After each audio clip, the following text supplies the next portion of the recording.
జై సద్గురు బ్రహ్మరాజుకి జై. శ్రీ అచలానంద సంపూర్ణాంబ సమేత శ్రీ పరిపూర్ణానంద ఎర్రగుంట సుందర రామయార్య రాజయోగి సద్గురు బ్రహ్మరాజుకి జై. శ్రీ అభయానంద చిట్టేటి కోదండరామయ్య తండ్రికి జై. శ్రీకృష్ణ దేశికేంద్రుల వారిచే విరచితమైన క్షరాక్షరోపాధి ద్వైదోషరహిత పరమతత్వ కంద పద్యములు 249, 250. శ్రద్ధ బోధందు నిలిపి అశ్రద్ధను నీ నేర్పు చేత ఝాడించితివా. బద్ధత్వమంత బాయును బుద్ధికి సరిపడితే దీన్ని బూనగదోయి.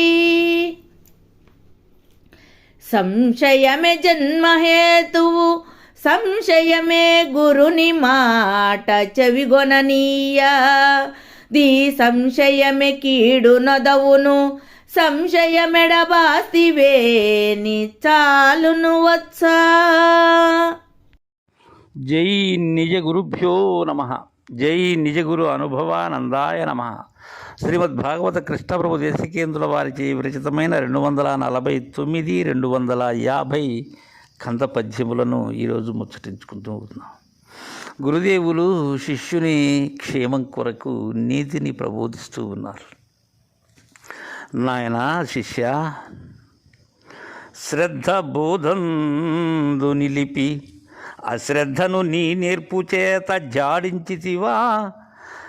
బద్ధత్వమంత బాయును బుద్ధికి సరిపడితే దీన్ని బూనగదోయి. నీ బుద్ధికి సరిపడ్డట్టయితే, ఎందుకంటే నా బుద్ధికి సరిపడినటువంటిది నీ బుద్ధి, వేరే బుద్ధి మన ఇద్దరికీ సరిపడనటువంటిది, ధీమతి అయినటువంటిది, ధీయుతమైనటువంటి బుద్ధి, ఉన్నదానిని నిశ్చయం చేసినటువంటి నిశ్చయం లేనటువంటిది, నిర్ణయరహితమైనటువంటిది మన బుద్ధి. అలా సరిపడినట్లయితే దీన్ని బోనగదోయి, దీన్ని ప్రయత్నించి ప్రయత్నంలో సఫలీకృతం చెందావు శిష్య. అయితే శిష్య, నీవు చేయవలసినటువంటిది శ్రద్ధ బోధందు నిలుపు. అలా నిలపాలి. శ్రద్ధ బోధందు నిలిపి ఇక రాకడా పోకడా కలిగినటువంటిది క్షణికమైనటువంటి వాటి మీద శ్రద్ధ ఉంచకు. అవి లేనివి ఉన్నట్లుగా భ్రాంతి చెందిస్తూ ఉన్నవి.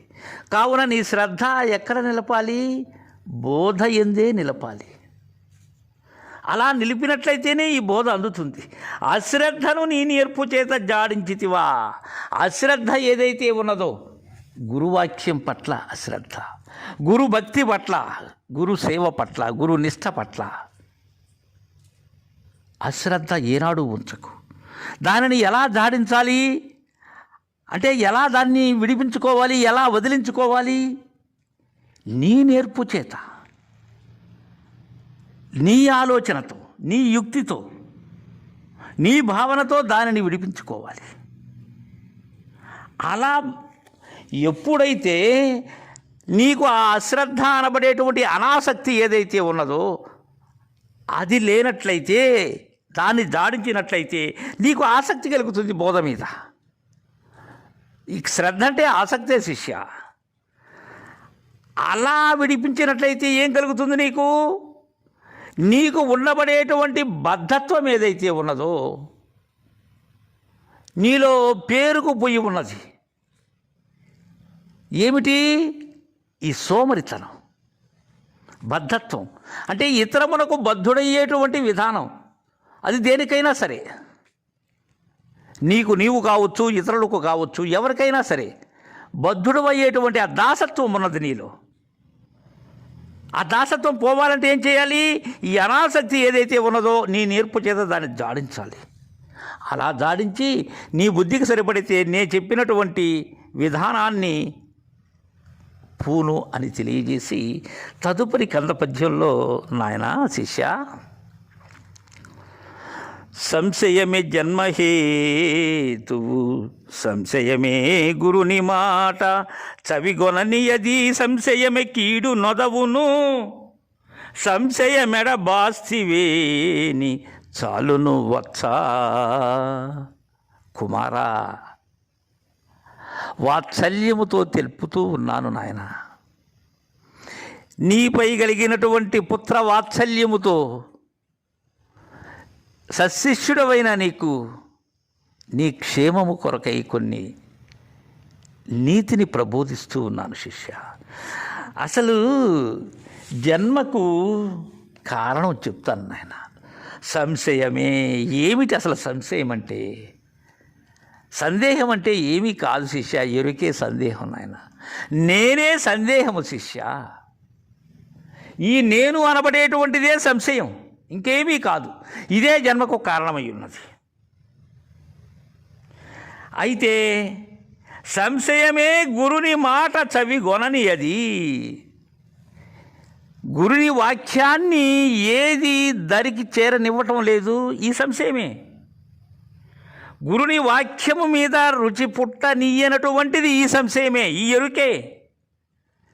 ఎందుకని? తనే శాశ్వతమని, తనే సత్యమనేటువంటి భ్రాంతితో ఉన్నదానిని ఉన్నట్లుగా చూపేటువంటి గురువాక్యం ఏదైతే ఉన్నదో, గురు శిష్య న్యాయము చొప్పున ఉండబడేటువంటి శివరామ దీక్షిత సాంప్రదాయము వైపు మరల్చనది కూడా ఈ ఎరుక అనే సంశయమే శిష్య. సంశయమే కీడు నదువును. ఈ జనన మరణ భ్రాంతి అనేటువంటి కీడు ఏదైతే ఉన్నదో, ఆ కీడును తెచ్చిపెట్టేటువంటిది ఏది? సంశయమే, ఈ ఎరుకే నాయన. ఈ ఎరుకే అన్నిటికీ మూలం. కాబట్టి శిష్య, సంశయమెడబాస్తివేని, ఈ ఎరుకని ఏనాడైతే కూకటి వేలితో సహా పెకలించి వేసినట్లయితే మొలకెత్తకుండా ఉండబడేటువంటి అంకురం ఎలా అవుతుందో, ఆ ససి లేకుండా పోతుందో, వేయించినటువంటిది ఎలా మొలకెత్తదో, పేల గింజలు ఎలా మొలకెత్తవో, తద్విధానంగా ఈ సంశయం అనే ఎరుకనుగాన వీడినట్లయితే చాలు నాయన. ఇంకా అది నాయన పరిపూర్ణ బోధ అని మనకు చక్కగా కృష్ణప్రభు దేశికేంద్రుల వారు 2 కంద పద్యముల ద్వారా తెలియజేశారు. జై గురుదేవా.